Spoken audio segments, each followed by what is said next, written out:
بسم اللہ الرحمن الرحیم۔ محترم ناظرین، السلام علیکم۔ حضرت سلیمان علیہ السلام نے بڑی شان و شوکت، روب داب اور بے مثال قدرت و طاقت کے ذریعے حکومت کی۔ ان کا دارالخلافہ شام کے علاقہ میں بیت المقدس تھا۔ خداوند متعال نے عظیم قدرت اور وسیع اختیارات ان کو عطا کیے ہوئے تھے، حتیٰ کہ آسمانی بجلی کی کڑک، چمک، ہوا، جنوں انس، چرندے اور پرندے اور دیگر تمام حیوانات آپ علیہ السلام کے حکم کے تابع تھے۔ آپ علیہ السلام سب کی زبان سمجھتے تھے۔ اسی زمانے کی بات ہے کہ ملک سبا، جس کا موجودہ نام یمن ہے، پر بلقیس نام کی ایک خاتون حکومت کر رہی تھی۔ اس نے بہت بڑی حکومت تشکیل دے رکھی تھی، لیکن وہ خود اور اس کی قوم سورج پرست اور بت پرست تھی۔ وہ لوگ خدا سے بہت دور تھے، انحراف اور گناہ کے راستے پر چل رہے تھے۔ اس بنا پر حضرت سلیمان علیہ السلام پر لازم تھا کہ اپنی عاقلانہ رہبری کے ذریعے انہیں غلط راستوں سے ہٹا کر توحید کی طرف دعوت دیتے اور ان سے بت پرستی کے مرض کو جڑ سے نکال پھینکتے۔ ایک دن حضرت سلیمان علیہ السلام اپنے تخت پر تشریف فرما تھے۔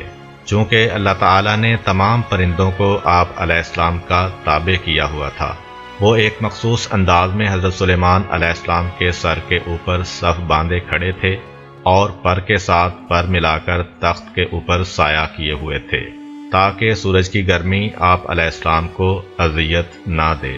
پرندوں میں ایک پرندہ جس کا نام ہدہد تھا غائب تھا۔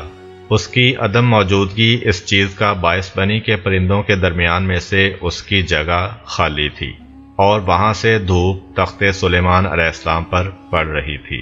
حضرت سلیمان علیہ السلام نے دیکھا کہ ایک سوراخ سے تخت پر سورج کی دھوپ پڑ رہی ہے۔ انہوں نے اوپر دیکھا تو معلوم ہوا کہ ہدہد غائب ہے۔ انہوں نے پوچھا، ہدہد کیوں نظر نہیں آ رہا؟ اس کی عدم موجودگی پر اسے سخت سزا دوں گا یا ذبح کر دوں گا، یا یہ کہ وہ میرے پاس کوئی روشن دلیل لے کر آئے۔ پھر تھوڑی دیر نہ گزری تھی کہ ہدہد آ گیا اور اس نے کہا کہ مجھے ایک ایسی بات معلوم ہوئی ہے جو آپ کو بھی معلوم نہیں ہے۔ میں ملک سبا سے ایک یقینی خبر لے کر آیا ہوں۔ میں نے ایک عورت دیکھی ہے جو یمن کے لوگوں پر حکومت کر رہی ہے۔ اسے دنیا کی ہر چیز حاصل ہے اور اس کے پاس بہت بڑا تخت بھی ہے۔ میں نے دیکھا ہے کہ وہ عورت اور اس کی قوم سورج کی پوجا کر رہے ہیں اور شیطان نے ان کی نظروں میں اس عمل کو حسین بنا دیا ہے اور انہیں صحیح راستے سے روک دیا ہے کہ اب وہ یہ بھی نہیں سمجھتے ہیں کہ کیوں نہ اس خدا کو سجدہ کریں جو آسمان و زمین کے پوشیدہ اسرار کو ظاہر کرنے والا ہے، اور لوگ جو کچھ چھپاتے ہیں یا ظاہر کرتے ہیں وہ سب کا جاننے والا ہے۔ وہ اللہ ہے جس کے علاوہ کوئی خدا نہیں ہے، اور وہ عرش عظیم کا پروردگار ہے۔ حضرت سلیمان علیہ السلام نے ہدہد کا عذر قبول کیا اور فوراً ملکہ سبا اور اس کی قوم کے حوالے سے اپنی ذمہ داری کا احساس کرتے ہوئے ملکہ سبا کے نام ایک خط لکھا اور توحید کی دعوت دی۔ وہ خط اگرچہ مختصر تھا لیکن پرمعنی تھا۔ اس میں یوں لکھا، شروع کرتا ہوں خدا کے نام سے جو بڑا رحمان و رحیم ہے۔ دیکھو، میرے مقابلے میں سرکشی مت کرو اور اطاعت گزار بن کر میرے پاس چلے آؤ۔ حضرت سلیمان علیہ السلام نے وہ خط ہدہد کو دیا اور فرمایا، میں تحقیق کرتا ہوں تاکہ دیکھوں تم سچ کہہ رہے ہو یا جھوٹ۔ یہ خط لے جاؤ اور ملکہ سبا کے تخت کے پاس ڈال دو، اور پھر ان کے پاس سے ہٹ جاؤ اور یہ دیکھو کہ وہ میری دعوت کا کیا جواب دیتے ہیں۔ ہدہد نے خط اٹھایا اور شام سے یمن کی طرف پرواز شروع کی اور یمن پہنچ کر خط بلقیس کے تخت کے پاس گرا دیا۔ بلقیس نے اپنے تخت کے پاس سے وہ خط اٹھایا۔ اسے پڑھنے کے بعد معلوم ہوا کہ وہ کسی بڑی شخصیت کی طرف سے اس کے پاس بھیجا گیا ہے اور اس میں انتہائی قیمتی مطالب درج ہیں۔ اس نے اپنے ملک کے رؤسا کو بلایا اور ان سے یوں کہا، اے سردارو، اس اہم معاملے میں تم اپنی رائے کا اظہار کرو، کیونکہ میں کوئی بھی اہم کام تمہاری شرکت اور تمہاری رائے کے بغیر انجام نہیں دیتی ہوں۔ اشراف قوم نے جواب میں کہا، ہم بڑی طاقت والے اور جنگجو لوگ ہیں، لیکن آخری فیصلہ آپ کے ہاتھوں میں ہے، دیکھیے آپ کیا حکم دیتی ہیں۔ اس طرح سے انہوں نے ایک تو اس کے سامنے اپنی فرمانبرداری کا اظہار کر دیا اور دوسرے اپنی قوت کا ذکر کر کے میدان جنگ میں لڑنے کا مشورہ بھی دے دیا۔ جب ملکہ نے ان کا جنگ کی طرف رجحان دیکھا اور اندرونی طور پر اس کا قطعاً یہ ارادہ نہیں تھا، تو ان کی اس جنگی پیاس کو بجھانے کے لیے اس نے ان سے کہا، جب بادشاہ کسی آباد علاقے میں داخل ہوتے ہیں تو انہیں تباہ و برباد کر دیتے ہیں اور وہاں کے باعزت لوگوں کو ذلیل کر دیتے ہیں، کچھ کو مار ڈالتے ہیں، کچھ کو قیدی بنا لیتے ہیں اور کچھ کو بے گھر کر دیتے ہیں، جہاں تک ان کے بس میں ہوتا ہے لوٹ مار کرتے ہیں۔ پھر ملکہ نے کہا، ہمیں سب سے پہلے سلیمان علیہ السلام اور اس کے ساتھیوں کو آزمانا چاہیے اور دیکھنا چاہیے کہ وہ کیسے لوگ ہیں، آیا سلیمان علیہ السلام بادشاہ ہیں یا پیغمبر؟ تو اس کام کے لیے ہمیں تحفے تحائف سے استفادہ کرنا چاہیے، لہٰذا میں ان کی طرف کچھ معقول تحفے بھیجتی ہوں، پھر دیکھوں گی کہ میرے قاصد ان کی طرف سے کیا رد عمل لاتے ہیں۔ بادشاہوں کو تحفے تحائف سے بڑی محبت ہوتی ہے اور یہ تحفے اور ہدیے ہی ان کی بہت بڑی کمزوری ہوتے ہیں، انہیں تحفے دے کر جھکایا جا سکتا ہے۔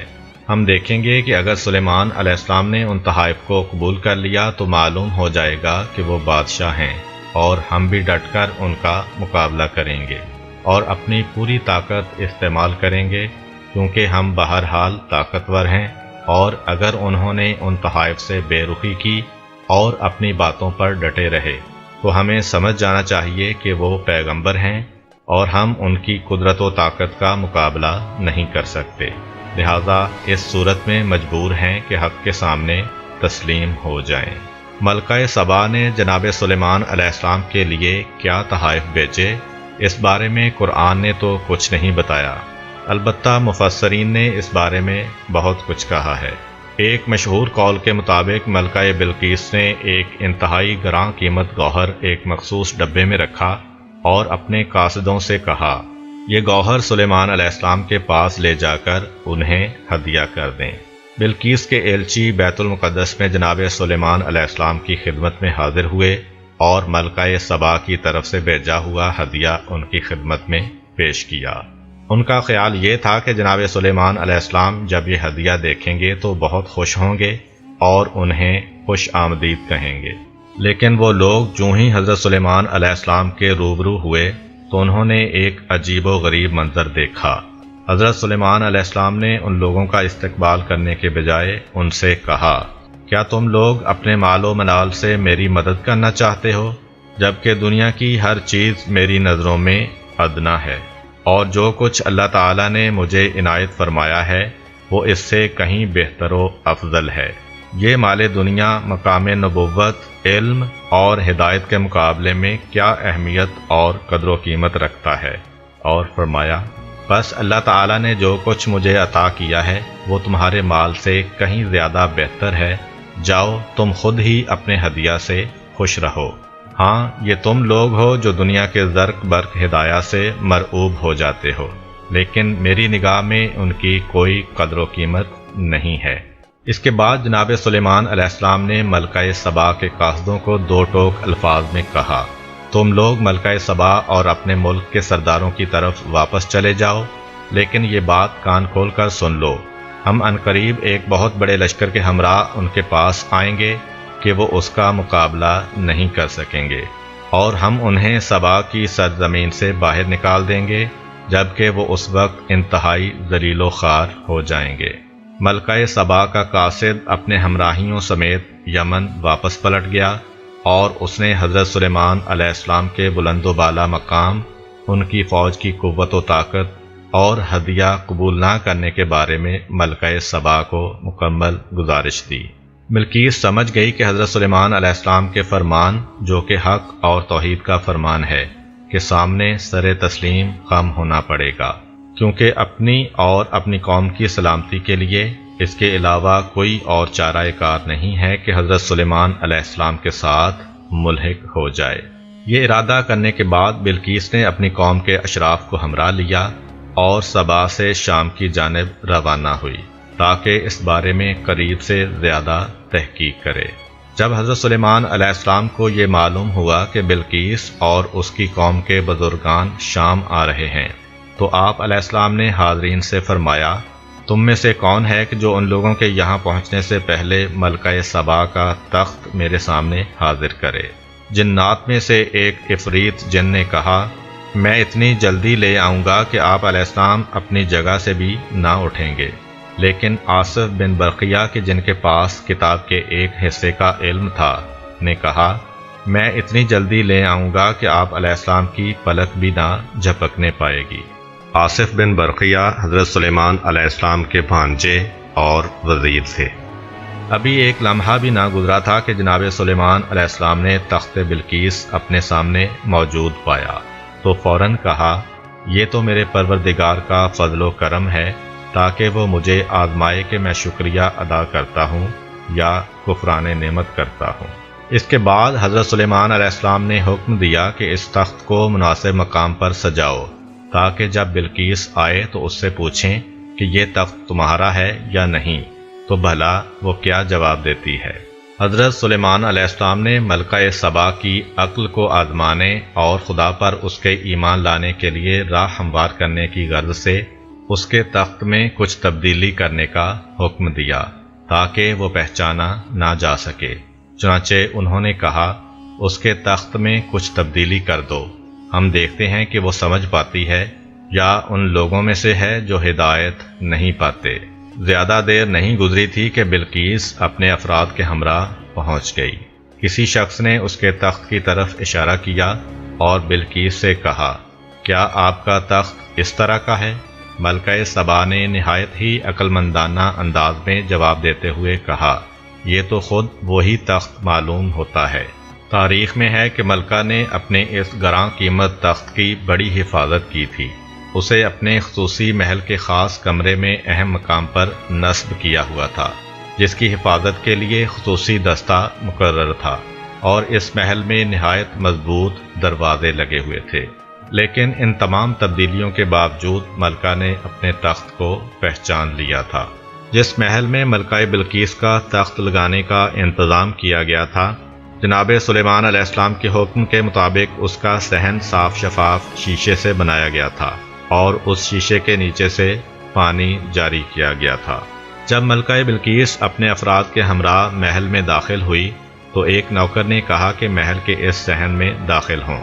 ملکہ جب صحن میں داخل ہوئی تو اس نے خیال کیا کہ پورا صحن پانی سے بھرا ہوا ہے، لہذا اس نے پنڈلیوں تک اپنے پائنچے اوپر اٹھا لیے تاکہ پانی کے اندر سے گزر سکے، جبکہ وہ حیرت میں گم تھی کہ پانی کا یہاں پر کیا کام۔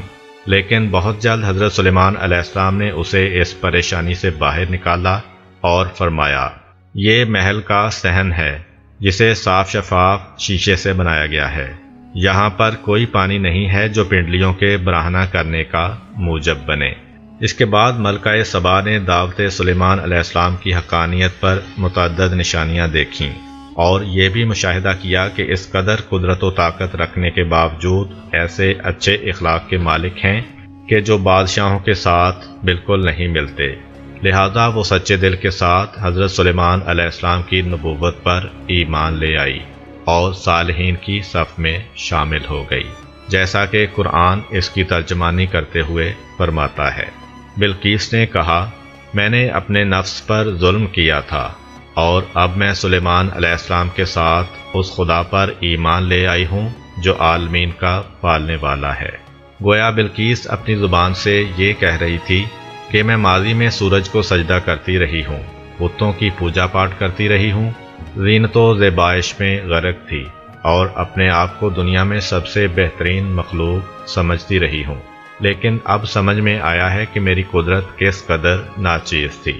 حقیقت یہ ہے کہ یہ دنیا کی زرق و برق روح انسان کو سیراب نہیں کرتی۔